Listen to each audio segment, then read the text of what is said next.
कई ऐसे मुकर्रीन रहे जिनको हम सुनना चाहते रहे हैं, हो सकता है उनको मौका न मिले, तो उसके लिए माजरत चाहेंगे। आप तमाम लोग दिल की गहराइयों से, आप सब लोगों का शुक्रिया, इतनी दूर से आप लोग इस जज्बे के साथ आए।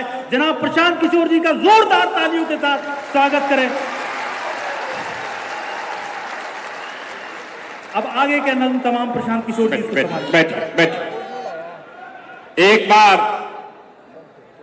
एक बार इस मिट्टी के सम्मान में हम लोग शुरू करेंगे। मैं बोलूंगा जय बिहार, आप सबको बोल।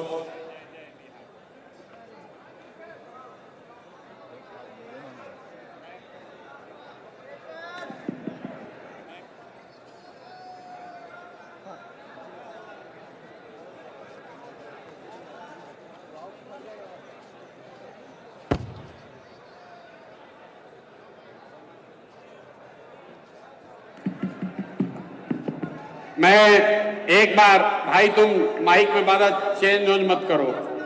अब बैठिए भैया, काहे खड़े हैं, पीछे जगह खाली, यहां भीड़ कर रहे हैं। मैं एक बार बोलूंगा जय बिहार, आप सबको बोलना है जय जय बिहार, जय बिहार। इतनी ही ताकत है क्या? आपने तो नाम हंसा दिया, जय बिहार। और ऊपर के लोग झारखंड में नहीं रहते हैं, आपको भी बोलना है जय बिहार, जय बिहार। शुक्रिया आपका सबका यहां समय निकाल कर आने के लिए। आप इस मशवरे के मजलिस में आप समय निकाल कर आए हैं, इसके लिए अपने भाई, अपने मित्र प्रशांत किशोर की ओर से आदाब स्वीकार कीजिए। ये मशवरे की महफिल मजलिस है, राजनीति का मजलिस नहीं है। मुसलमानों को मशवरे की जरूरत क्या है, क्यों इस मजलिस की जरूरत है, इसको समझने की बात है। आखिर इस मजलिस को क्यों आहूत किया गया है? हम तो गांव-गांव जाकर आपसे मिल ही रहे हैं, फिर आपको इतना कष्ट देकर आपके गांव से, आपके शहर से वापस यहां क्यों बुलाया गया है? ये इसलिए कि आज अगर किसी कौम को सबसे ज्यादा मशवरे की जरूरत है तो वो देश का, बिहार का मुसलमान है। ये बात हम खुद से नहीं कह रहे, ये पैगंबर साहब ने आपको बताया। जब आगे का रास्ता न दिखे, जब आगे का रास्ता न दिखे तो मशवरे में खैर है, मशवरे में खैर है। इसलिए आज आपको ये तकलीफ दी है, आपको यहां पर दावत दिया है, आपको बुलाया है। मुसलमानों को मशवरा इसलिए करना है कि आपके हदीस में जो बात आपको बताई गई, पैगंबर साहब के हवाले से जो बात बताई गई कि मुसलमानों की ये जिम्मेवारी है, सही मुस्लिम, सही बुखारी में ये आपकी जिम्मेवारी बताई गई, अपने बच्चों के साथ इंसाफ करने की। और आज आपको मशवरे की जरूरत इसलिए है कि देश में आधे से ज्यादा मुसलमान चाह कर भी अपने बच्चों के साथ इंसाफ नहीं कर पा रहे हैं। आपको ये आपके हदीस में बताया गया है, अपने बच्चों की तालीम की, तरबियत की, पढ़ाई की, परवरिश की आप वो नहीं कर पा रहे। तो मशवरा इसलिए करना है कि इस व्यवस्था को कैसे सुधारा जाए ताकि मुसलमान होने के नाते आप अपने बच्चों के साथ इंसाफ कर सकें। ये मशवरे की जरूरत इसलिए है कि आपके कुरान की जो पहली आयत है, इकरा बिस्मे रब्बिल कल्लजी खलक, उसका पहला शब्द इकरा, जिसका मतलब है पढ़ो। जिसका मतलब है पढ़ो, और आज आप वो कौम बन गए हैं जो देश का सबसे अनपढ़ कौम है। इसलिए आपको मशवरे की जरूरत है।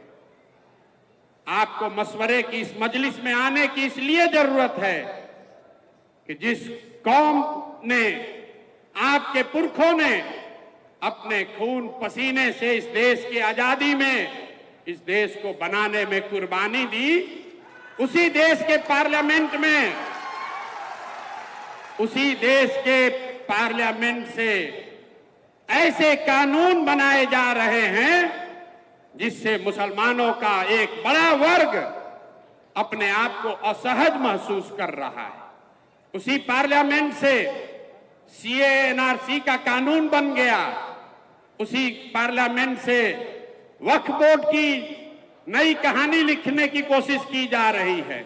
इसलिए ये मशवरे का वक्त है। मशवरे का कि इस मजलिस की जरूरत इसलिए है कि 20 करोड़ मुसलमान, जिनको आप वोट नहीं देते हैं उसकी बात छोड़िए, कम से कम 10 करोड़ वोट जिसको आपने दिया है, जब कोई गरीब, लाचार, असहाय मुसलमान रोड पर भीड़ के द्वारा मार दिया जाता है, तो आपका 10 करोड़ वोट पाने वाले लोग, उसमें से 10 आदमी भी आपके साथ खड़ा नहीं होता है। इसलिए मशवरे की जरूरत है। इसलिए ये आज मजलिस बुलाई गई है। इसलिए ये मजलिस बुलाई गई है कि मिलकर मशवरा करके कोई ऐसा रास्ता निकालें कि इन बातों पर अमल किया जा सके। मैं प्रशांत किशोर आपका नेता नहीं हूं, मैं आपका रहनुमा न हूं, न होने का दावा करता हूं। जन सुराज कोई दल नहीं है, जन सुराज दल नहीं है। जन सुराज वो व्यवस्था है, वो सोच है कि इन सारे मशवरे के बाद जो चीज तय की जाए उसको ईमानदारी से जमीन पर अमल किया जा सके। इसलिए आज आपको बुलाया है। मैं वही प्रशांत किशोर हूं जिसने नरेंद्र मोदी को 2014 में चुनाव जीतने में मदद किया था। उस नजरिए से यहां बैठे हुए बहुत सारे मुसलमान भाई ये कह सकते हैं कि जिस लड़के ने, जिस शख्स ने नरेंद्र मोदी की मदद की है, उसके साथ उसको अपना साथी बनाकर कैसे चले। बात तो ठीक है, मोदी को हमने बनाया नहीं है, लेकिन वहां पहुंचने में अपना कंधा जरूर लगाया है।